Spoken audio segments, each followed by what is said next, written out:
Soul land 3 के last part के and में हमने देखा कि sea god fate match making convention को लेकर सभी शिष्य उत्साहित है, खासकर ड्रैगन स्पीयर गॉडेस और स्टार लुओ के शक्तिशाली एक्सचेंज छात्रों की भागीदारी के कारण। इसी बीच एटलिस डाओलुओ युनमिंग और होली स्पिरिट डाओलुओ याली के आगमन से माहौल और भव्य हो जाता है, जहां उनके प्रेम और त्याग की कहानी सबको भावुक कर देती है। गाइज, अगर चैनल पर नए हो तो चैनल को सब्सक्राइब कर लो ऐसे ही नोवेल एक्सप्लेन वीडियो देखने के लिए। तो चलिए वीडियो शुरू करते हैं। याली की जीवन शक्ति को युनमिंग ने पुनः भर दिया था। इस संसार में उससे अधिक प्रतिभाशाली कोई नहीं था। उसकी अपार शक्तियों ने उसे लंबी आयु प्रदान की थी, पर उसने अपनी आधी जीवन शक्ति याली के साथ साझा कर दी थी। उसके बाद वो हमेशा उसके साथ ही रहा और अक्सर मजाक में कहता था कि वो उसकी वो दुल्हन है जिसे उसने मृत्यु के पंजों से छीन लिया है। उन दोनों का विवाह अत्यंत भव्य ढंग से संपन्न हुआ था, जिसने पूरे महासंघ को स्तब्ध कर दिया था। याली मूल रूप से श्रेक अकेडमी की नहीं थी।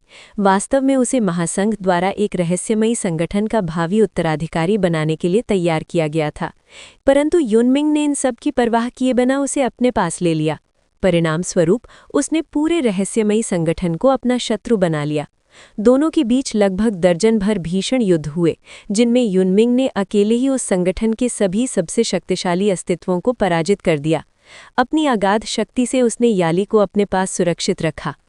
उसे बचाने के लिए याली ने यहाँ तक कह दिया था कि उसके मन में उसके लिए कोई भावनाएं नहीं है, पर युनमिंग ने केवल इतना कहा था कि समय सब कुछ बदल देगा। अंततः कोई भी याली को उससे छीन नहीं सका, पर याली का हृदय उसी ने जीत लिया। ये घटना 100 वर्ष पूर्व की थी, जिसने पूरे महाद्वीप को हिला दिया था। उसी संघर्ष के माध्यम से एटलस डाओलुओ ने वास्तव में अपनी गूंजती हुई प्रतिष्ठा स्थापित की थी। उसे निशाना बनाने के लिए महासंघ के नियंत्रण में उस रहस्यमयी संगठन ने 3 लाल मेका तैनात किए थे, जिन्हें उसने 10 मिनट से भी कम समय में नष्ट कर दिया था। उस युद्ध में उसके भाले ने आकाश को चीर डाला था और उससे उत्पन्न विशाल स्थानिक आकार चढ़ाव ने संसद स्थित ब्राइट सिटी को लगभग नष्ट कर दिया था। तब उसने घोषणा की थी कि उसे कोई नहीं रोक सकता। यदि स्वर्ग उसके मार्ग में खड़ा होगा तो वो स्वर्ग को भी परास्त कर देगा। यदि धरती विरोध करेगी तो वो धरती को भी चीर डालेगा। जो भी उसके विरुद्ध खड़ा होगा, चाहे वो मनुष्य हो या देवता, वो उसका संहार कर देगा। उसी पुरुष ने इस महाद्वीप पर श्रेक सिटी की स्थिति को सुदृढ़ किया। महासंघ के गहन शोध के बाद ये निष्कर्ष निकाला गया कि वर्तमान विश्व में केवल श्रेक सिटी ही ऐसी जगह है जिसे किसी भी आत्मा प्रौद्योगिकी से धमकाया नहीं जा सकता। उस दिन से युनमिंग सचमुच श्रेक अकेडमी का एटलिस बन गया। अकेडमी और श्रेक सिटी को अपने कंधों पर उठाकर और उसे ऐसा अस्तित्व बना दिया जिससे महासंघ भी सतर्क रहता था। ये एटलस डाओलुओ और होली स्पिरिट डाओलुओ की महाकाव्य प्रेम कथा थी, पर अगले लगभग 1 शताब्दी तक उनका संबंध अत्यंत शांतिपूर्ण रहा। एक उथल-पुथल पर रोमांचक शुरुआत ने अंततः एक स्नेहमय और सुखी विवाह का रूप ले लिया। इसलिए चाहे कोई भी उसे कितना ही प्रेम क्यों ना करे, यहाँ तक कि सिल्वर मून डाओलुओ और हेवनली फीनिक्स डाओलुओ भी, कोई भी युनमिंग को याली से दूर नहीं कर सका। कई वर्षों तक याली ने उससे ये भी कहा कि वो और पत्नियां कर ले। उसकी श्रेष्ठ आनुवंशिकता के साथ क्या वो अपनी वंश परंपरा को आगे बढ़ाए बिना रह सकता था? पर युनमिंग ने मना कर दिया। उसने कहा कि उसका हृदय बहुत छोटा है और उसमें केवल उसी के लिए स्थान है। केवल संतान उत्पत्ति के उद्देश्य से बिना प्रेम के संबंध बनाना उसे स्वीकार नहीं था। याली उसे मना नहीं सकी, पर हर बार ये विषय आने पर वो बहुत उदास हो जाती थी। उसे दुख होता था कि वो उस पुरुष को, जो उससे इतना प्रेम करता था और जिसे वो समान रूप से प्रेम करती थी, संतान नहीं दे सकी। अहिम बॉस, कृपया हम सिंगल डॉग्स पर अत्याचार करना बंद करें। क्या आपको नहीं पता कि हम सब अभी तक अविवाहित हैं? ध्रुवोशी ने खिन्न स्वर में खांसते हुए कहा। युनमिंग ने उसकी ओर देखा। ध्रुवोशी के चेहरे पर विवश मुस्कान थी और फेंग वुयू ने भी गंभीरता से सिर हिलाया। वो सही कह रहा है बॉस, खासकर जब आपको पता है कि हम सब कभी याली के प्रशंसक रहे हैं। युनमिंग मुस्कुराया। लगता है ये दिन बहुत शांतिपूर्ण रहे हैं। शायद तुम्हें जीवन में थोड़ा उत्साह चाहिए। क्यों न किसी दिन हम मानो हमने कुछ कहा ही नहीं। ध्रुवोशी और फेंग वुयू ने एक साथ चिल्लाया। वो भली भांति समझ गए थे कि वो अपनी भाला कला का अभ्यास उन पर करने की धमकी देने वाला है। ये सुनकर सभी टाइटल डाओलुओ हंसी से फूट पड़े। एल्डर काई ने होंठ सिकोड़ते हुए कहा, तुम दोनों की तालमेल तो कमाल की है। शायद इसी कारण अब तक सिंगल हो। नाव सी गॉड्स लेक के दूसरे किनारे तक पहुंची और एक उचित स्थान पर रुक गई जहां से झील के मध्य का दृश्य स्पष्ट दिख रहा था। झील का जल अत्यंत स्वच्छ था। जब फूलों की भांति प्रकाश की पंक्तियां प्रकट हुईं तो पूरी झील विशाल नीलम की तरह झिलमिलाने लगी, एक अत्यंत मनमोहक और सम्मोहक दृश्य। ये प्रकाश झील के भीतर से निकल रहे थे, मानो जल स्वयं आलोकित हो उठा हो। उस प्रभाव ने रात्रि में रोमांच और जीवंतता का भाव भर दिया। तभी दूर से 2 स्वर्णिम प्रकाश स्तंभ उठे और प्रत्येक में एक एक व्यक्ति खड़ा था। एक मुस्कुराता हुआ युगल, एक पुरुष और एक स्त्री। पुरुष लगभग 30 वर्ष का प्रतीत होता था, लंबा और सुदर्शन, श्रेक अकेडमी की आंतरिक प्रकोष्ठ की वर्दी में। स्त्री लगभग 27 से 28 वर्ष की लग रही थी, 170 सेंटीमीटर, सामान्य रूप रंग का पर अत्यंत आकर्षक व्यक्तित्व का। उसकी मुस्कान में गहरी सौम्यता थी। सी गॉड की नियति सी गॉड्स लेक पर ही मिलती है। आप सभी का इस वर्ष के मैच मेकिंग सम्मेलन में स्वागत है। मैं लान मुज्जी हूँ, आंतरिक प्रकोष्ठ का शिष्य, और मेरे साथ है तांग यिनमेंग। आज हम आपके मेज़बान हैं। तांग यिनमेंग मुस्कुराई। हमें ये अवसर मिला, ये हमारे लिए सम्मान की बात है। सच कहूँ तो हमें इसलिए चुना गया क्योंकि हम इस समय सबसे उम्रदराज आंतरिक शिष्य हैं। मैं सहायक अध्यापिका बनना चाहती हूँ, पर वो तो अपनी उम्र मान लेना जैसा होगा, तो अभी यही है। उनकी विनोदप्रियता से तट पर खड़े बाहरी प्रकोष्ठ के शिष्यों में हंसी की लहर दौड़ गई। वो झांगकोंग भी तट पर खड़ा था। उन्हें देखकर उसने मन ही मनाह भरी। सीनियर लान और सीनियर तांग सचमुच बहुत अच्छे लग रहे हैं। वर्तमान बाहरी शिष्य उन्हें नहीं पहचानते थे, पर वो उन्हें भली भांति जानता था। वो उसी पीढ़ी के थे और साथ ही आंतरिक प्रकोष्ठ में प्रवेश किया था। यदि उसने भी अकेडमी नहीं छोड़ी होती तो शायद वो भी उनके स्तर पर होता।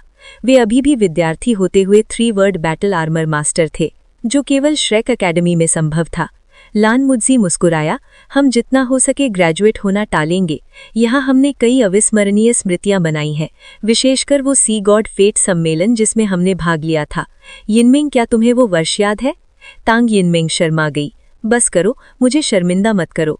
लान मुज्जी हंसा। शर्म की क्या बात है, मैं बस इतना ही बताऊंगा कि उस सम्मेलन में तुम सबके सामने दौड़कर मेरे पास आई थी और प्रेम स्वीकार कर लिया था। ओए तुम! तांग यिनमेंग ने कमर पर हाथ रखे और उसके चेहरे पर नाराजगी का भाव उभर आया। किनारे पर मौजूद सभी लोग फिर जोरदार ठहाकों में फूट पड़े। कहना पड़ेगा कि ये दोनों माहौल को जीवंत बनाने में वाकई माहिर थे। लान मुजी के चेहरे की मुस्कान हल्की पड़ गई। उसने भावुक निगाहों से तांग यिनमेंग की ओर देखते हुए कहा, तुम ही थी जिसने मुझसे पहले अपने दिल की बात कही थी, लेकिन आज मैं तुम्हें बताना चाहता हूँ कि उसके लिए मैं तुम्हारा बहुत आभारी हूँ। जब मैं एक ऐसा नौजवान था जिसे प्रेम के बारे में कुछ भी समझ नहीं थी, तब तुमने ही मुझे सही राह दिखाई। इन वर्षों में तुमने मेरी जितनी परवाह की, जितनी मदद की और मेरे लिए जो कुछ भी त्याग किया, उसके लिए मैं सदा कृतज्ञ रहूँगा। मेरे जीवन का सबसे सही निर्णय था तुम्हारे प्रेम प्रस्ताव को बिना किसी हिचकिचाहट के स्वीकार करना। शायद मैंने अपने पिछले 10 जन्मों में अच्छे कर्म किए होंगे, तभी इस जन्म में तुमसे मिलने का सौभाग्य मिला। मैं इस जीवन में ही नहीं, अगले 10 जन्मों तक भी तुम्हारे साथ रहना चाहता हूँ। तांग यिनमेंग के चेहरे से नाराजगी गायब हो गई। वो शर्मा गई और धीरे से सिर हिलाकर सहमति जता दी। किनारे पर खड़े शिष्यों ने जोरदार जयकारे लगाए। इसके विपरीत जुओशी के चेहरे पर गुस्से का भाव था। वो बड़बड़ाया, ये छोटा शरारती सबके सामने इश्क का प्रदर्शन कर रहा है। इसकी हिम्मत कैसे हुई? ये किसका शिष्य है? युनमिंग की दूसरी ओर बैठी वृद्धा ने धीरे से सिर उठाकर जुओशी की ओर देखा। वो मेरा शिष्य है, कोई समस्या है? वृद्धा को देखते ही जुओशी का चेहरा सख्त पड़ गया। उसने तुरंत कहा, नहीं नहीं, बिल्कुल नहीं, मैं तो बस आपके अद्भुत शिष्य की प्रशंसा कर रहा था। अगर कहने को कुछ काम की बात नहीं है तो चुप रहो, मुझे अपनी जवानी की यादों में डूबने दो, वृद्धा ने ठंडी आवाज में कहा। युनमिंग मुस्कुराकर सिर हिलाने लगा। बहन युए, आपको सच में अपने गुस्से पर काबू पाना चाहिए। ये वृद्धा दिखने में बिल्कुल साधारण थी। उसने सादे कपड़े पहने थे और वो किसी गरीब इलाके की सामान्य बुजुर्ग महिला जैसी लगती थी। बहुत कम लोग जानते थे कि वो वास्तव में कौन थी। वो श्रेक एकेडमी की सबसे उम्रदराज व्यक्ति थीं। पिछले सी गॉड्स पवेलियन के स्वामी के समय वो उसकी उप प्रमुख थीं। उनकी आयु 200 वर्ष से भी अधिक थी और वो युनमिंग की भी वरिष्ठ थीं। इस प्रकार श्रेक एकेडमी में उनका वरिष्ठता स्तर सबसे ऊंचा था। वो सामान्यतः सी गॉड्स पवेलियन के भीतर गहराई में रहती थीं और बहुत कम बाहर निकलती थीं। जुओशी ने तो ध्यान ही नहीं दिया था कि वो नाव पर मौजूद थीं। उन्हें देखते ही उसका उग्र स्वभाव तुरंत शांत हो गया। ये वृद्धा सूर्य और चंद्रमा की स्वामिनी, प्रकाश और अंधकार की ड्रैगन सम्राज्ञी थीं, और उनका डोलुओ उपाधि था लाइट डार्क। लगभग 150 वर्ष पहले केवल लाइट डार्क डोलुओ लॉन्ग युएलुए का नाम सुनते ही सभी सोल मास्टर्स के मन में भय उत्पन्न हो जाता था। वो विशेष रूप से इस अद्भुत घटना के लिए प्रसिद्ध थीं जब स्पिरिट पगोड़ा के साथ संघर्ष के दौरान वो अकेले ही उनके मुख्यालय में घुस गई थीं और उस समय के अध्यक्ष को एक जोरदार थप्पड़ जड़ दिया था। ये घटना गोपनीय रखी जानी थी, लेकिन उस समय के सभी शक्तिशाली सोल मास्टर्स इस बारे में जानते थे। इसी घटना के कारण श्रेक अकेडमी और स्पिरिट पगोड़ा के बीच लगभग पूर्ण युद्ध छिड़ गया था। अंततः सी गॉड्स पवेलियन के स्वामी को बीच बचाव करना पड़ा और लाइट डार्क डोलुओ लॉन्ग युएलुए को औपचारिक रूप से माफी मांगनी पड़ी। तब जाकर मामला शांत हुआ।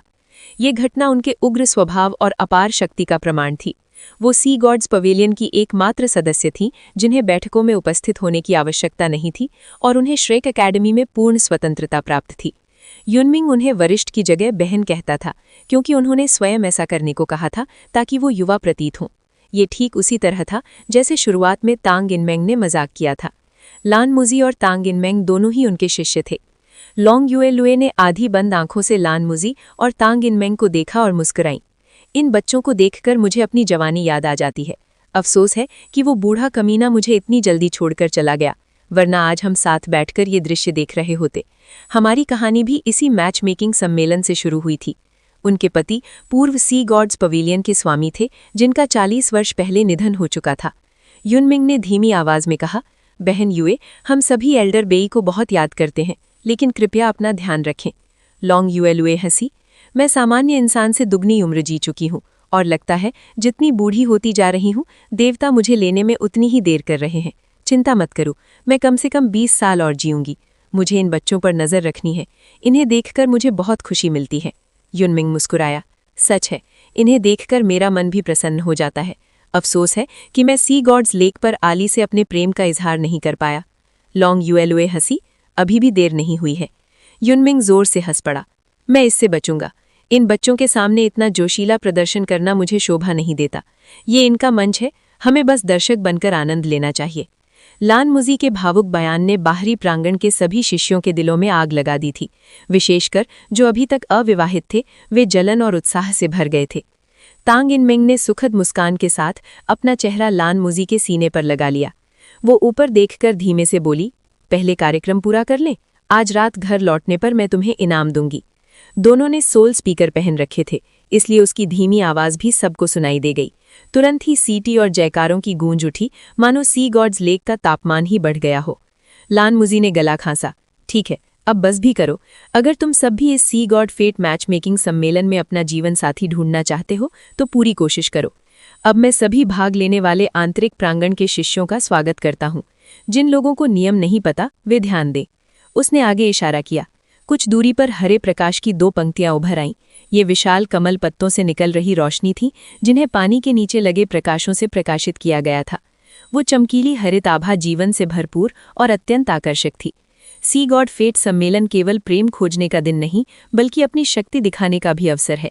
इसलिए सभी पुरुष और महिला विद्यार्थी इन कमल पत्तों की पंक्तियों पर खड़े होंगे, जो लगभग 100 मीटर की दूरी पर अलग अलग स्थित हैं।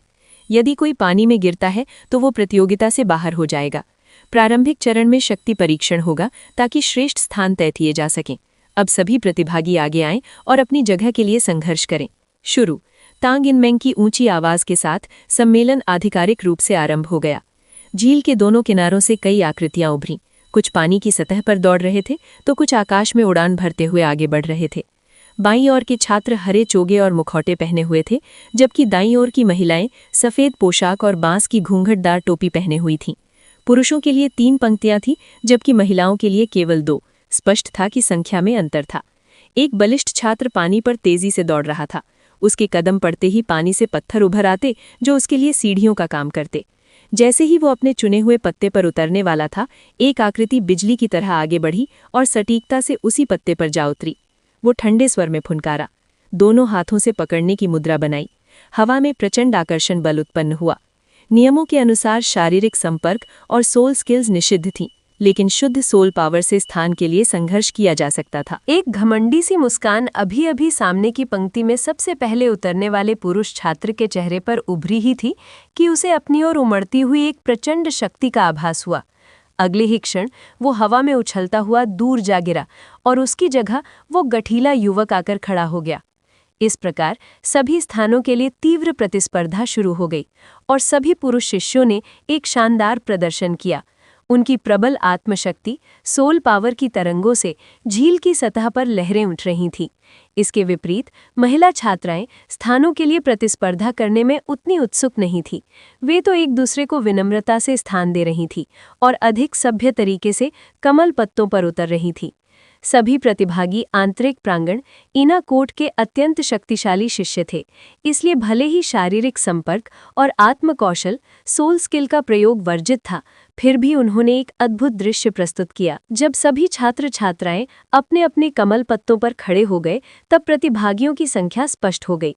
सागर देवता मिलन सम्मेलन के पिछले सभी संस्करणों की तरह इस बार भी महिला छात्राओं की संख्या पुरुषों से कम थी, जिससे सामान्य असंतुलन उत्पन्न हो गया। इसमें कोई आश्चर्य नहीं था। आत्मगुरु के रूप में साधना करने में सामान्यतः पुरुषों की समग्र योग्यता अधिक मानी जाती थी और ये बात श्रेक अकेडमी पर भी लागू होती थी। कुल 51 पुरुष छात्र थे। ये संख्या काफी बड़ी थी क्योंकि केवल उपयुक्त आयु वर्ग के अविवाहित शिष्य ही भाग लेने के पात्र थे। इसके विपरीत केवल 31 महिला प्रतिभागी थी। उनके पैरों के नीचे के कमल पत्ते जल तल की रोशनी से प्रकाशित हो रहे थे, जो उनके शरीरों को रहस्यमय आभा में नहला रहे थे। चारों ओर सागर देवता झील की लहराती सतह थी और उनके पैरों के नीचे प्रकाश स्तंभ खड़े थे। सभी प्रतिभागियों के आगमन के साथ ही जल में अनेक दीप प्रज्वलित हो उठे और उसी क्षण झील की सतह एक जगमगाते मंच में परिवर्तित हो गई। इस आयोजन के दौरान उनमें से कई अपने सच्चे प्रेम को पाएंगे, ऐसे बंधन जो शायद जीवन भर साथ निभाएं। लान मुजी मुस्कुराए और बाहें मोड़कर बोले, ठीक है, अब सब आ चुके हैं।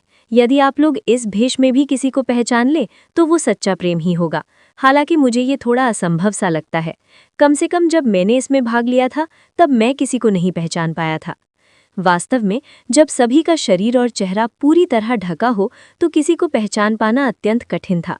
सबके कमल पत्तों पर चढ़ने से पहले कुछ अवलोकन किया जा सकता था, लेकिन उस समय सभी स्थानों के लिए प्रतिस्पर्धा में इतने व्यस्त थे कि दूसरी ओर ध्यान देने का अवसर ही नहीं मिला। महिला छात्राएं सभी एक जैसी पोशाक पहने थीं और अधिकांश बहुत पतली दुबली थीं, इसलिए उनमें केवल ऊंचाई का ही अंतर देखा जा सकता था। ऊपर से वे बड़े घूंघटदार बांस की टोपी पहने थे, जिससे किसी की पहचान करना और भी असंभव हो गया था। लान मुजी मुस्कुराकर आगे बोले, परंपरा के अनुसार इस सम्मेलन का पहला चरण परफेक्ट मैच कहलाता है। नाम बहुत आकर्षक है, पर भ्रमित मत होइए, ये अत्यंत कठिन चरण है। आपसे लगभग 100 फीट दूर 31 महिला शिष्या एक पंक्ति में खड़ी हैं। जैसा कि आप देख सकते हैं, सभी ने घूंघटदार बांस की टोपी पहन रखी है, जिससे उनका वास्तविक स्वरूप नहीं देखा जा सकता। सरल शब्दों में कहें तो इस चरण में आप 51 पुरुष शिष्य एक एक करके अपने अपने तरीकों से महिला शिष्यों पर आक्रमण करेंगे। आप चाहें तो एक को लक्ष्य बनाएं या कई को। आपका उद्देश्य उनकी बांस की टोपियां उनके सिर से हटाना है। आखिर अगर आप देख ही नहीं पाएंगे कि वो कैसी दिखती हैं, तो प्रेमिका कैसे खोजेंगे, है ना? ये चरण आप सभी के लिए अपनी शक्ति प्रदर्शित करने का अवसर भी है। जो सबसे अधिक टोपियां गिराएगा, स्वाभाविक रूप से वही सबसे शक्तिशाली माना जाएगा। इस दौरान महिला शिष्याएं एक दूसरे की सहायता नहीं कर सकती, ना ही वे पुरुषों पर पलटकर आक्रमण कर सकती हैं। वे केवल निष्क्रिय रक्षा कर सकती हैं ताकि उनकी टोपी सिर पर बनी रहे। यदि कोई महिला शिष्या पानी में गिर जाती है तो वो बाहर हो जाएगी। हालांकि सामान्यतः पुरुष पहले चरण में संयम रखते हैं। आखिर अगर सभी लड़कियां पानी में गिर गईं तो आप अपना सच्चा प्रेम कैसे पाएंगे? किनारे पर खड़े बाहरी प्रांगण के छात्र सांस रोके ये सब देख रहे थे। मिलन सम्मेलन अब सच में प्रारंभ होने वाला था। इस चरण में केवल परस्पर प्रेम ही पर्याप्त नहीं था, पर्याप्त शक्ति भी आवश्यक थी। जो यहाँ अपना सच्चा प्रेम पाएगा, वो अप्रत्यक्ष रूप से ये भी सिद्ध करेगा कि वो प्रेम पाने के योग्य और समर्थ है। परफेक्ट मैच उतना सरल नहीं था जितना प्रतीत होता था, क्योंकि लड़कियां अपनी रक्षा कर सकती थीं। कुछ लड़कियां अपनी पहचान उजागर करने के लिए अधिक उत्सुक होतीं, इसलिए वो सहयोग भी करतीं, लेकिन जो अनिच्छुक थीं या इस आयोजन में प्रेम पाने का इरादा नहीं रखती थीं, वो अपनी टोपियों की पूरी रक्षा करतीं। इस प्रकार ये केवल शक्ति का ही नहीं, बल्कि बुद्धिमत्ता और मनोविज्ञान का भी युद्ध था। हर संस्करण में ये चरण अलग होता था, इसलिए ये अत्यंत रोचक दृश्य प्रस्तुत करता था। जैसे ही लान मुजी की आवाज थमी, महिला शिष्यों के पैरों के नीचे के कमल पत्ते स्वयं चलने लगे और उन्हें एक सीधी पंक्ति में व्यवस्थित कर दिया। फिर वे सामने की पंक्ति में खड़े पुरुष शिष्यों की ओर मुड़े और मुस्कुराकर बोले, अब समय है अपने पुरुष आकर्षण शक्ति दिखाने का। मैं आपके नंबर पुकारूंगा और आक्रमण शुरू करने से पहले आप ये चुन सकते हैं कि अपना मुखौटा हटाना चाहते हैं या नहीं। इसके विपरीत लड़कियां इस चरण में अपनी टोपी नहीं उतार सकती, इसलिए यदि आप उनकी टोपी नहीं गिरा पाए तो उनकी पहचान करना अत्यंत कठिन होगा। नियम जटिल नहीं थे और अधिकांश छात्रों ने पहले से जानकारी जुटा रखी थी, इसलिए वो आश्चर्यचकित नहीं थे। लान मुजी ने आगे कहा, लड़का नंबर 1, आप चुन सकते हैं कि अपना मुखौटा हटाना चाहते हैं या नहीं। लड़का नंबर 1 सामने की पहली पंक्ति में नहीं, बल्कि दूसरी पंक्ति में खड़ा था। उसका नंबर पहले से निर्धारित था। वो स्पष्ट रूप से नियमों से परिचित था। उसने तुरंत उत्तर दिया, मैं अपना मुखौटा उतारना चुनता हूँ। उसने हाथ उठाकर मुखौटा हटा दिया। पिछले संस्करणों में अधिकांश पुरुष इस चरण में अपना मुखौटा उतारते थे। कारण सरल था, उन्हें लड़कियों को अपना चेहरा दिखाना था ताकि वे चुने जा सकें। जब तक उनका इरादा जोड़ी बनाने का ना हो, वे सामान्यतः स्वयं को प्रकट करते थे। लड़का नंबर 1 लंबा और चौड़े कंधों वाला युवक था। उसका चेहरा साधारण था, पर वो तन कर खड़ा था और उसकी आंखें चमक रही थीं। लान मुजी ने इशारा किया, आप शुरू कर सकते हैं। वो युवक मुस्कुराया और महिला शिष्यों से बोला, कृपया मेरी धृष्टता क्षमा करें। उसने अपने कमल पत्ते पर हल्के से पैर पटका और हवा में उठ गया। उसने अपनी भुजाएं सामने घुमाई और अचानक बाहर की ओर फैला दी। तुरंत उसके शरीर के चारों ओर 5 प्रकाश वृत्त प्रकट हो गए, 2 पीले और 3 बैंगनी, जो दर्शाते थे कि वो एक सोल किंग था। वास्तव में 5 वृत्त वाले सोल किंग आंतरिक प्रांगण में सामान्य थे। उसके आत्मवृत्तों के संयोजन से स्पष्ट था कि वो कोई असाधारण प्रतिभाशाली शिष्य नहीं था, इसलिए दूसरी पंक्ति में स्थान मिलना स्वाभाविक था। नीली पवन ऊर्जा ने उसके शरीर को आगे धकेला और शीघ्र ही वो एक विशाल नीली रोशनी में परिवर्तित होकर सागर देवता झील के पार की ओर बढ़ गई। नीली रोशनी चमकी और झील की सतह पर विशाल लहरें उठ खड़ी हुईं, जो महिला शिष्यों की ओर उमड़ पड़ी। यदि वे अपनी टोपियों की रक्षा करती तो ये लहरें उन्हें भिगो देती। लड़का नंबर 1 ने सचमुच एक साहसिक योजना अपनाई थी।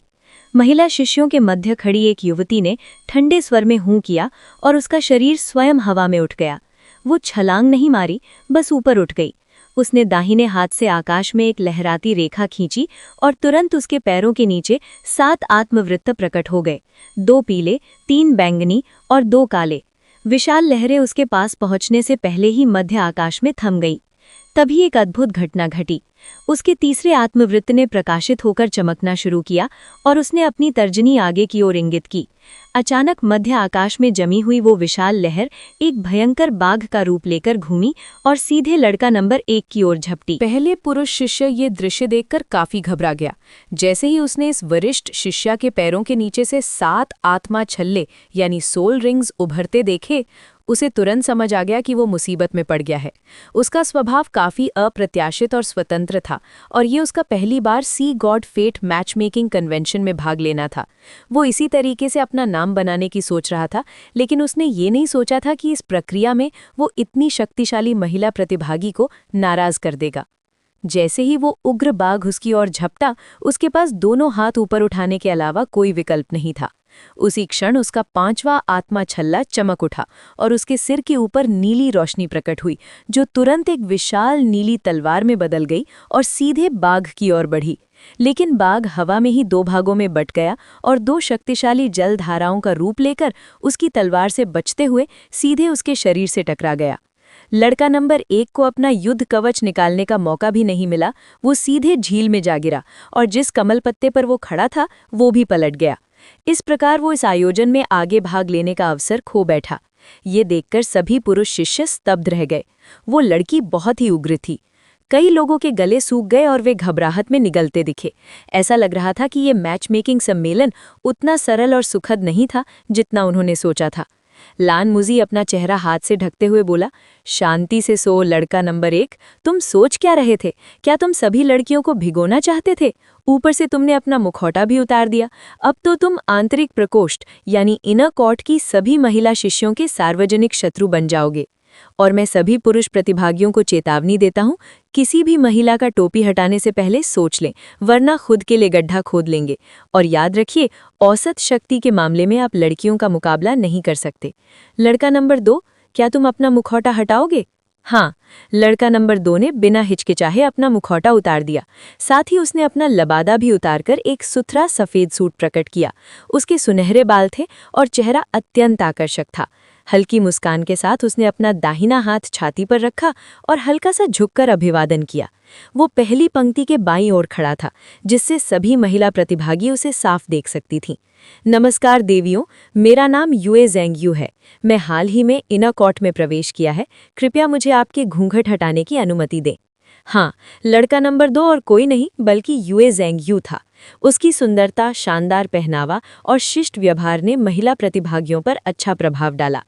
अधिकांश इनर कोर्ट शिष्य इस नाम से परिचित थे। आखिरकार वो वर्तमान श्रेक के 7 राक्षसों यानी श्रेक्स 7 मॉन्स्टर्स में से एक था। महिला शिष्य मौन रही, जबकि पुरुष प्रतिभागियों ने राहत की सांस ली। ऐसा लग रहा था कि लड़का नंबर 2 ने पहले लड़के की गलती के बाद पुरुषों की छवि बचा ली है। तांग यिनमेंग मुस्कुराते हुए बोली, ये तो बड़ा सुंदर युवक है, मैं तुम्हारा समर्थन कर रही हूँ। धन्यवाद वरिष्ठ बहन। युए ज़ेंगयू मुस्कुराया और उसके पैरों के नीचे आत्मा छल्ले प्रकट होने लगे। कुल 5 आत्मा छल्ले, 4 बैंगनी और 1 काला। रंगों को देखकर ही स्पष्ट था कि ये पहले लड़के से कहीं श्रेष्ठ संयोजन था। उसने अपने हाथों को सामने घुमाया और सुनहरी रोशनी की किरणें उसकी हथेलियों से निकलकर आकार लेने लगी। कुछ ही क्षणों में एक चमकदार सुनहरी परी उसकी हथेली पर खड़ी थी। उसके सफ़ेद पंख थे, सिर के ऊपर सुनहरा प्रभामंडल था और वो बेहद प्यारी लग रही थी। उसका गोल मटोल चेहरा और रूठा हुआ भाव सबका दिल पिघला रहा था। जाओ बेबी, उन बड़ी दीदियों की टोपी हटाने में मदद करो। युए ज़ेंगयू ने अपनी हथेली से सुनहरी रोशनी का कणों से खिलाया। वो नन्ही परी अनिच्छा से महिला शिष्यों की ओर बढ़ी। ये कोई सामान्य आत्मा नहीं थी, बल्कि एक विरासत में मिली आत्मा थी, जो अत्यंत दुर्लभ होती है। ऐसी आत्माएं अपने स्वामी को विशेष शक्तियां प्रदान करती हैं। स्पष्ट था कि ये नन्ही परी युए ज़ेंगयू को पवित्र ऊर्जा पर नियंत्रण देती थी। महिला प्रतिभागियों में हलचल मच गई। काफी प्रयास के बाद वो नन्ही परी 7 छल्लों वाली आत्मा संत यानी सोल सेज के पास पहुंची, वही जिसने पहले लड़के को बाहर किया था। उसने अंगूठा मुंह में डालकर मासूमियत से कहा, बड़ी दीदी, युए ज़ेंगयू ने कहा है कि जब तक मैं आपका घूंघट नहीं हटाऊंगी मुझे लौटने नहीं देंगे। मैं बहुत थकी हूँ, क्या आप मदद करेंगी? वो महिला शिष्या ठंडे स्वर में बोली, क्या वो तुम्हें तंग कर रहा है? चाहो तो मैं उसे पीट दूं। नहीं दीदी, हमारी जीवन शक्ति जुड़ी है, आप उसे मारेंगी तो मुझे भी चोट लगेगी। उसकी मासूम अदाओं ने सबका दिल जीत लिया। रो नहीं नन्ही बच्ची, महिला शिष्या ने नरम स्वर में अपना बांस का टोपी उतार दिया। लान मुजी मुस्कुराया, क्या शानदार तरीका है, अप्रत्यक्ष मनुहार का अद्भुत तरीका। तांग यिनमेंग हंसते हुए बोली, मैंने नहीं सोचा था कि श्याओरू इस तरह अपना घूंघट हटाएगी। वो सभी महिला शिष्यों के लिए बड़ी बहन जैसी है। शायद उसे युए ज़ेंगयू पसंद ना हो, पर उसकी मातृत्व भावना जाग उठी है। वास्तव में डिंग श्याओरू अब उस नन्ही परी को बेहद स्नेह से देख रही थी। डिंग श्याओरू इनर कोर्ट की प्रमुख महिला शिष्यों में से एक थी। उसकी शक्ति केवल तांग यिनमेन से कम थी। वो 3 सिलेबल वॉर आर्मर मास्टर बनने की दिशा में प्रयासरत थी। इसके बाद परी ने अगली शिष्या शू मियर का भी घूंघट हटवा दिया। शू मियर अपनी विचित्र प्रवृत्ति के लिए प्रसिद्ध थी। वो वॉर आर्मर के बजाय मेका रिसर्च में रुचि रखती थी और अत्यंत विनाशकारी सोल उपकरणों पर रिसर्च करती थी। उसे संहार की देवी कहा जाता था। कहा जाता था कि वो आने वाले 10 वर्षों में श्रेक एकेडमी की सबसे युवा दिव्य स्तर की मेका पायलट बन सकती थी। डिंग श्याओरू और शू मियर दोनों वरिष्ठ और अत्यंत शक्तिशाली थीं। उनका इस प्रकार सबसे पहले घूंघट हटाना सभी के लिए आश्चर्यजनक था। सभी पुरुष प्रतिभागी घबराकर उन्हें देखने लगे। अब उन्हें समझ में आ गया था कि लान मुजी मजाक नहीं कर रहा था। औसत शक्ति के मामले में महिला शिष्य वास्तव में उनसे कहीं आगे थीं। शू मियर ने भी उस छोटे फरिश्ते के चेहरे को सहलाया और उसने स्नेहपूर्वक उनकी ओर सिर हिलाया, फिर तीसरी महिला प्रतिभागी की ओर उड़ गई। सभी पुरुष शिष्य घबराने लगे थे, यहाँ तक कि डिंग शाओरू और शू मियर ने भी उस फरिश्ते के लिए अपने घूंघट हटा दिए थे। फिर बाकी महिला प्रतिभागी कैसे खुद को रोक पाती? लेकिन अगर युए जंगयू सभी महिलाओं के घूंघट हटा देता तो कोई उससे प्रतिस्पर्धा कैसे कर पाता? सारी शोहरत तो वही ले जाता। इसके बाद छोटे फरिश्ते ने कुछ कहने की जरूरत भी नहीं समझी। वो बस महिला प्रतिभागियों के पास उड़कर जाती और अपने मोटे से छोटे तर्जनी उंगलियों को दयनीय अंदाज में आपस में टकराने लगती। सब जानते थे कि वो जानबूझकर ऐसा अभिनय कर रही है, फिर भी लड़कियां इस जाल में फंसने से खुद को रोक नहीं पाईं। इस तरह एक एक करके घूंघट हटते गए और देखते ही देखते 8 घूंघट हट चुके थे। 8वें घूंघट के नीचे एक बेहद सुंदर मुस्कुराता चेहरा था जो हल्का सा लजाया हुआ था। ऊपर से बरसती तारों की रोशनी उसकी गोरी त्वचा को और भी चमका रही थी। उसे देखते ही छोटा फरिश्ता खुशी से चहक उठा। वो तुरंत उसके पास गया, उसकी गर्दन में अपनी छोटी बाहें डाल दी, उसके गाल पर एक चुंबन दिया और फिर वापस उड़ गया। इसके बाद उसने बाकी सभी महिला प्रतिभागियों की ओर मुड़कर कहा, धन्यवाद बड़ी बहनों, मैं बहुत थक गई हूँ, अब वापस जा रही हूँ। उसकी आवाज़ समाप्त होते ही वो सुनहरी रोशनी की एक लकीर बनकर पल भर में युए जंगयू के पास लौट आई और चमक के साथ उसके शरीर में समा गई। साफ था कि उसे उड़ने में कोई कठिनाई नहीं थी। जिन महिला शिष्यों के घूंघट हट चुके थे वो समझ गई थीं कि उनके साथ चाल चली गई है, लेकिन वो उस पर नाराज भी नहीं हो पा रही थी। युए जंगयू ने उस अंतिम महिला की ओर देखा जिसका घूंघट अभी अभी हटा था और मुस्कुराकर हल्का सा सिर झुकाया। जवाब में उसने जीभ निकालकर उसे चिढ़ाया। शू शाओयान अब बड़ी हो चुकी थी। पिछले कुछ वर्षों में उसमें स्त्री सुलभ आकर्षण और भी निखर आया था और उसकी सुंदरता और बढ़ गई थी। अब उसे श्रेक 7 मॉन्स्टर्स में सबसे सुंदर माना जाता था। बेशक युआन एन यहुएई अपने फॉलन एंजल रूप में सुंदरता के मामले में उससे कम नहीं थी, लेकिन उसका titan giant ape martial soul उसकी छवि को प्रभावित कर देता था। इसलिए नंबर 1 ब्यूटी का खिताब स्वाभाविक रूप से शू शाओयान को ही मिला। लान मुझसी हंस पड़ा और राहत की सांस लेते हुए बोला, मुझे लगा था तुम सभी के घूंघट हटा दोगे युए जंगयू। अगर ऐसा करते तो बाकी लड़कों की मेहनत तो बच जाती, लेकिन तुम सार्वजनिक दुश्मन बन जाते। अच्छा हुआ कि तुम्हारा पहले से ही एक लक्ष्य था। अब बारी है बॉय नंबर 3 की। इन 2 बिल्कुल अलग उदाहरणों के बाद बाकी पुरुष प्रतिभागी काफी सतर्क हो गए। लगभग सभी ने अपने मुखौटे हटा दिए और फिर नरम तरीकों से महिला प्रतिभागियों के घूंघट हटाने की कोशिश की। नियमों के अनुसार पुरुष शिष्य हवा में उड़ सकते थे, लेकिन पानी में गिर नहीं सकते थे। जहां तक आत्मिक कौशलों का सवाल था, वो जो चाहे इस्तेमाल कर सकते थे, बस अंत में अपनी जगह पर लौटना जरूरी था। ये पहला चरण अपेक्षाकृत सहज और अनुकूल था। यदि कोई पुरुष शिष्य किसी का घूंघट हटाने में असफल रहता तो ये सिर्फ उसकी क्षमता की कमी मानी जाती। उसे सीधे बाहर नहीं किया जाता जब तक कि वो बॉय नंबर 1 न हो। इस तरह एक एक करके पुरुष प्रतिभागी अपनी क्षमता दिखाते गए, लेकिन दर्जन भर प्रयासों के बाद भी कोई युए जंगयू के 8 घूंघट हटाने के रिकॉर्ड की बराबरी नहीं कर पाया। वास्तव में अगर वो चाहता तो शायद सभी घूंघट खुद ही हटा सकता था। उस मामले में कोई उसका मुकाबला नहीं कर सकता था। बॉय नंबर 16, क्या आप अपना मुखौटा हटाएंगे? लान मुझसी ने पूछा। उसने सिर हिलाया। वो पहला था जिसने मुखौटा न हटाने का फैसला किया। लान मुझसी ने सिर हिलाया। ठीक है, आप शुरू कर सकते हैं। उसके बोलते ही दूसरी ओर से चीखें सुनाई दी। 4 महिला प्रतिभागियों के घूंघट एक साथ हट गए थे। क्या हो रहा था? तुरंत एक तेज पुकार गूंजी और डिंग शाओरू हरकत में आ गई।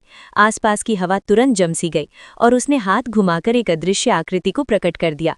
अगले ही पल वो अदृश्य आकृति बिना आवाज के गायब हो गई। उसी समय बॉय नंबर 16 ने भी अपना मुखौटा और चोगा उतार दिया। वो और कोई नहीं, शिए शिए था। नमस्ते देवियों, मैं शिए शिए हूँ। उसने काला सूट पहन रखा था जो युए जंगयू के सफ़ेद सूट से बिल्कुल विपरीत था। रूप रंग में वो श्रेक 7 मॉन्स्टर्स में युए जंगयू के बाद दूसरे स्थान पर था। बेशक शू लिजी उससे नीचे था। उसने पहले से तैयार किया हुआ अपना क्लोन कौशल इस्तेमाल किया था, लेकिन उसकी निराशा ये थी कि 31 में से 17 महिलाओं के घूंघट हटने के बावजूद युआन एन यहुएई उनमें नहीं थी। सबने एक जैसे सफ़ेद वस्त्र और बांस की टोपी पहन रखी थी जिससे उसे पहचानना असंभव था। उसने 4 घूंघट हटाए थे जिससे वो युए जंगयू के बाद दूसरे स्थान पर था। उन चेहरों में से 2 उससे परिचित थीं, जंगीरान और वू सी दुआ। दोनों अत्यंत सुंदर थीं और उन्हें देखकर माहौल और भी गर्म हो गया।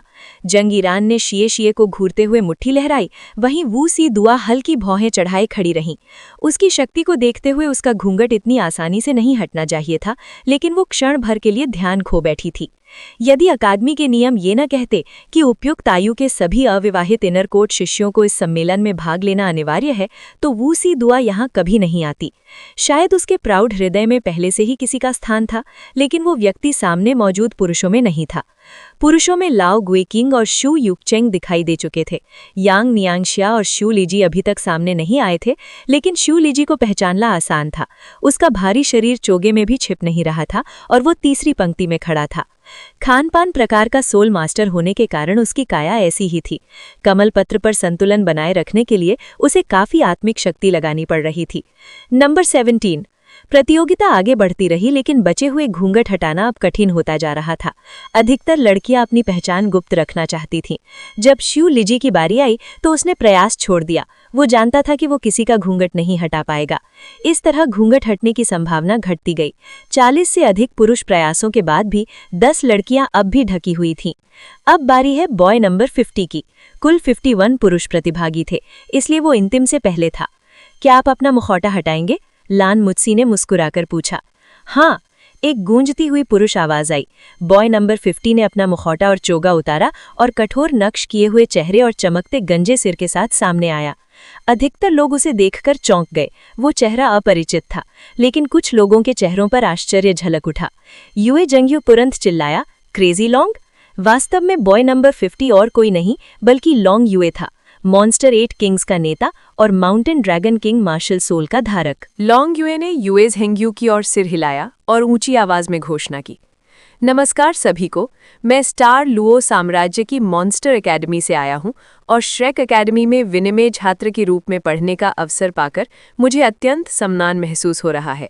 श्रेक एकेडमी के शिक्षकों ने कृपापूर्वक मुझे आज के sea god fate match making convention में भाग लेने की विशेष अनुमति दी है। आप सबसे परिचित होना मेरे लिए सौभाग्य की बात है। अब मैं आरंभ करता हूँ। Monster academy?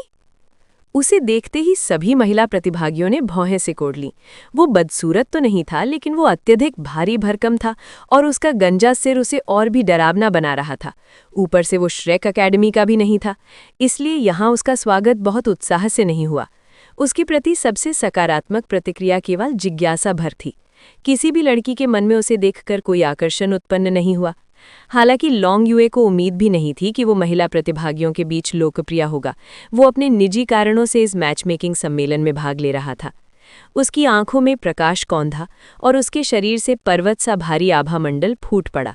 साथ ही अत्यंत प्रबल आत्मिक शक्ति की तरंगें भी फैल गईं। उसके पैरों के नीचे 7 आत्मिक वलय प्रकट हुए, 2 बैंगनी और 5 काले, जो उसकी अतुलनीय शक्ति को दर्शा रहे थे। पुरुष और महिला दोनों पक्षों के सभी प्रतिभागी उसके वलयों की संख्या और रंग संयोजन देखकर स्तब्ध रह गए। यहाँ तक कि श्रेक के 7 मॉन्स्टर्स, जो उसे पहले से जानते थे, उनके चेहरों पर भी आश्चर्य झलक उठा। जैसी उम्मीद थी, वो वास्तव में और भी शक्तिशाली हो चुका था। न केवल उसके 6 से 7 वलय हो गए थे, बल्कि उसके पूर्ववर्ती वलयों का भी उत्क्रमण हो चुका था। वो निस्संदेह मॉन्स्टर एकेडमी का सबसे बड़ा प्रतिभाशाली छात्र था। लॉन्ग युए के शरीर से प्रकाश चमका और उसने अचानक अपनी दाहिनी तर्जनी आगे की ओर उठाई। उसी क्षण पूरा सी गॉड लेक कांप उठा और पानी का एक विशाल स्तंभ आकाश की ओर फूट पड़ा। क्या वो भी पहले लड़के की तरह सभी लड़कियों पर पानी फेंकने की कोशिश कर रहा था? जैसे ही यह विचार सबके मन में आया, एक विचित्र दृश्य सामने आया। पानी का स्तंभ तुरंत असंख्य जल बिंदुओं में विभाजित हो गया, जो अलग अलग दिशाओं में तीव्र गति से उड़ चले। हर बूंद अपनी अलग राह पर थी और वे तेजी से घूमते हुए झील की सतह पर छोटे छोटे भंवर बना रही थीं, जिससे उनकी चौंकाने वाली घूर्णन गति का आभास हो रहा था। जैसे ही वे जलबिंदु महिला प्रतिभागियों के पास पहुंचे, उनमें से उत्पन्न झटकेदार तरंगें शेष बचे घूंघटों की ओर बढ़ीं। अचानक एक ठंडी हुंकार सुनाई दी और दूसरी तरफ से अंधकार फैलने लगा, जिसने सभी लड़कियों को अपने भीतर समेट लिया। Curtain of darkness? जी शिए की आंखें चमक उठीं। दुर्भाग्यवश अंधकार इतनी अचानक प्रकट हुआ कि वो ये नहीं देख सका कि इसे किसने छोड़ा, परंतु उसने उसकी दिशा का अनुमान लगा लिया। कम से कम अब उसे युएनएन की संभावित स्थिति का अंदाजा था। लॉन्ग युए के चेहरे पर हल्की मुस्कान उभरी। उसकी आंखों में चमक आई और घूमते हुए जलबिंदु ऊपर उठकर जल वाष्प के विशाल बादल में बदल गए। अगले ही क्षण सारी अंधकार ऊर्जा खींचकर विलुप्त हो गई और कर्टन ऑफ डार्कनेस लगभग तुरंत समाप्त हो गया। जल वाष्प फिर से बूंदों में बदल गया और गोलियों की तरह घूंघटों की ओर बढ़ा। ये शक्ति और नियंत्रण का असाधारण प्रदर्शन था, विशेषकर इसलिए क्योंकि उसका मार्शल आर्ट जल तत्व का नहीं था। उसने ये सब अपने mountain dragon king martial art के द्वारा प्रदत्त जल नियंत्रण की क्षमता से किया था। उसी समय लॉन्ग युए के सामने नारंगी रंग का प्रकाश का गोला प्रकट हुआ और एक जोरदार विस्फोट के साथ एक नारंगी अग्नि गोला उसके सामने फूट पड़ा। अपनी अपार शक्ति के बावजूद वो चौंक गया और उसने अपनी भुजाएं सामने क्रॉस करके रक्षा कवच बना लिया। धड़ाम! विस्फोट की प्रचंड तरंगों ने सभी पुरुष प्रतिभागियों को हवा में उछाल दिया। लॉन्ग युए भी एक कदम पीछे हटने को मजबूर हुआ और उसका एक पैर पानी में धंस गया। फिर भी उसने उस विस्फोटक शक्ति को दबा लिया। किसी को पता नहीं चला और शू मियर ने एक सोल पिस्टल निकाल ली थी। पिस्टल की नली सामान्य दिख रही थी, पर उसका बाकी हिस्सा लगभग 1 मीटर त्रिज्या के विशाल मेटल बॉक्स से बना हुआ था। ये पिस्टल नहीं बल्कि हाथ में पकड़ा जाने वाला तोप था। वही नारंगी अग्निगोला उसी पिस्टल से निकला। शू मियर का चेहरा बिल्कुल निर्विकार था। उसके हाथ से प्रकाश चमका और विशाल तोप गायब हो गई। दफा हो जाओ बाहरी, उसने ठंडे स्वर में कहा। लॉन्ग युए के चेहरे का भाव बदल गया। उसकी आंखों में पीली रोशनी हल्की लालिमा में बदल गई, पर उसने तुरंत स्वयं को संयत कर लिया और कंधे उचकाए। वो एक भी घूंघट नहीं हटा पाया था। उसे उम्मीद नहीं थी कि श्रेक एकेडमी की लड़कियों का स्वभाव इतना उग्र होगा। शू मियर के हथियार से निकला नारंगी प्रकाश अत्यंत तेज और शक्तिशाली था। विस्फोटक शक्ति की दृष्टि से वो एक सोल एम्परर के पूर्ण आक्रमण से कम नहीं था। ये निश्चित रूप से कोई सामान्य सोल टूल नहीं था। लॉन्ग युए भीतर से क्रोधित था, साथ ही श्रेक के इन आंतरिक दरबार के शिष्यों की युद्ध क्षमता देखकर चकित भी था। कुल मिलाकर वे मॉन्स्टर एकेडमी के शीर्ष प्रतिभागियों से कहीं अधिक शक्तिशाली प्रतीत हो रहे थे, और कुछ हद तक विदेशी विरोधी भी। लान मुजी ने भौहें सिकोड़ी और शू मियर की ओर बुड़े। कृपया स्वयं को संयत रखें कनिष्ठ शिष्या मियर, ये एक मैच मेकिंग सम्मेलन है। आपको अपनी डिस्ट्रॉयर श्रृंखला के हथियारों का उपयोग नहीं करना चाहिए। शू मियर ने उसकी ओर देखा, फिर तांग इनमिंग की ओर दृष्टि डालकर हल्का सा सिर हिलाया। उसके चेहरे के भाव में कोई परिवर्तन नहीं हुआ। अब केवल एक पुरुष प्रतिभागी बचा था, बॉय नंबर 51, और अभी भी 10 महिला प्रतिभागी घूंघट में थीं। बॉय नंबर 51 धीरे धीरे आगे बढ़ा। वो तेज नहीं था, नहीं उसके शरीर से प्रबल ऊर्जा तरंगे निकल रही थीं। फिर भी लॉन्ग युए के हृदय में हलचल हुई। उसे उस युवक के प्रति अजीब सी आत्मीयता महसूस हो रही थी। ये क्या हो रहा है? मुझे किसी पुरुष के प्रति ऐसा क्यों महसूस हो रहा है? ये सही नहीं है। वो युवक हवा में ठहरा, फिर दोनों हाथ नीचे दबाए। प्रबल आत्मिक शक्ति झील की सतह पर उतरी और लहरें उठ खड़ी हुईं। उसने हाथ आगे बढ़ाए और उसकी उज्ज्वल श्वेत युबसी हथेलियां दिखाई दीं।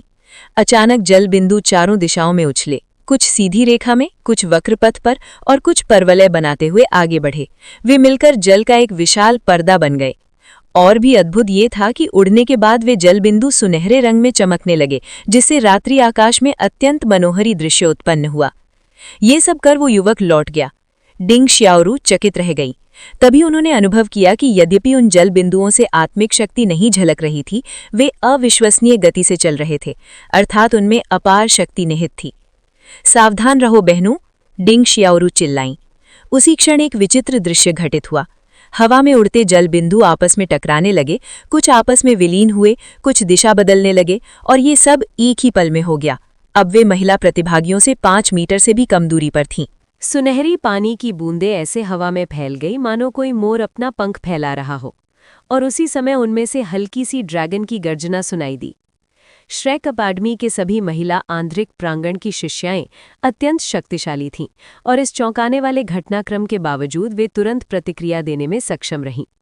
अचानक विभिन्न रंगों की आत्मिक शक्ति की रोशनियां चमक उठीं और हवा में फैल रही अधिकांश सुनहरी बूंदें चकनाचूर हो गईं। झील के किनारे नाव पर बैठे युनमिंग अचानक हंस पड़े। ये तांग सेक्ट की तकनीक है, पीकॉक फ्लॉन्टिंग इट्स टेल। ये एक गुप्त हथियार तकनीक है जिसे आजकल बहुत कम लोग अभ्यास करते हैं। ओह, और वो तो सिर्फ एक छलावा था। दिलचस्प। जैसे ही वे बोल रहे थे, लड़कियों ने सभी सुनहरी बूंदों को नष्ट कर दिया था, लेकिन ठीक उसी क्षण झील की सतह के नीचे से उन 10 महिला प्रतिभागियों के नीचे अचानक पानी के तीर फूट पड़े, जो अभी भी घूंघट पहने हुए थीं। ये जल तीर अत्यंत अचानक प्रकट हुए थे और समय भी बिल्कुल सटीक था। ठीक तब जब सभी लोग सुनहरी बूंदों को नष्ट करने के बाद राहत की सांस ले रहे थे। मानना पड़ेगा कि बॉय नंबर 51 ने समय का नियंत्रण पूर्णता के साथ किया था। वो स्पष्ट रूप से जानता था कि केवल अपनी शक्ति से इतने सारे घूंघट हटाना उसके लिए कठिन होगा, इसलिए उसने एक अत्यंत चतुर योजना बनाई थी। उसने अत्यधिक चमकदार पीकॉक फ्लॉन्टिंग इट्स टेल का उपयोग सबका ध्यान आकर्षित करने के लिए किया था, पर वो केवल धुआं पर्दा था उसके असली आक्रमण की तैयारी के लिए। स्विश स्विश स्विश, एक के बाद एक घूंघट उड़ते चले गए और स्तब्ध चेहरों की श्रृंखला प्रकट हो गई। केवल 2 महिला शिष्याएं समय रहते प्रतिक्रिया दे पाईं। उनमें से एक तुरंत हवा में ऊपर उठ गई और तीर से बच गई, जबकि दूसरे के शरीर से चांदी सी रोशनी चमकी और वो ठीक तीर के पहुंचने से पहले गायब हो गई, फिर तीर के गुजर जाने के बाद पुनः प्रकट हो गई। बाकी 8 महिला प्रतिभागी स्तब्ध रह गई जब उनके घूंघट उड़ गए। ये एक चौंकाने वाली वापसी थी जिसकी किसी ने उम्मीद नहीं की थी। यहाँ तक कि लान मुजी और तांग यिनमिंग भी क्षण भर के लिए स्तब्ध रह गए। केवल पहले परफेक्ट मैच खंड में ही 31 में से 29 महिला शिष्याओं के घूंघट हट चुके थे। इतना ऊंचा प्रतिशत पहले कभी सी गॉड फेट मेकिंग कन्वेंशन के इतिहास में नहीं देखा गया था।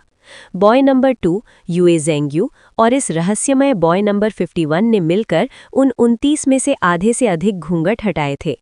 यहाँ तक कि यूएनएन ये हुई भी इस अचानक हमले का शिकार हो गई थी। जल तीर इतना तेज और अप्रत्याशित था कि वो बच नहीं पाईं और उन्होंने केवल सुनहरी रोशनी की एक झलक देखी, इससे पहले कि उनका घूंघट हट गया। डाई यूनियर का चेहरा भी उजागर हो गया और वो भी उतनी ही चकित थी। लॉन्ग यूए मैचमेकिंग सम्मेलन में भाग लेने आया था, इसलिए वो भी स्वाभाविक रूप से साथ आई थी। आखिर वो इतना रोचक आयोजन कैसे छोड़ सकती थीं?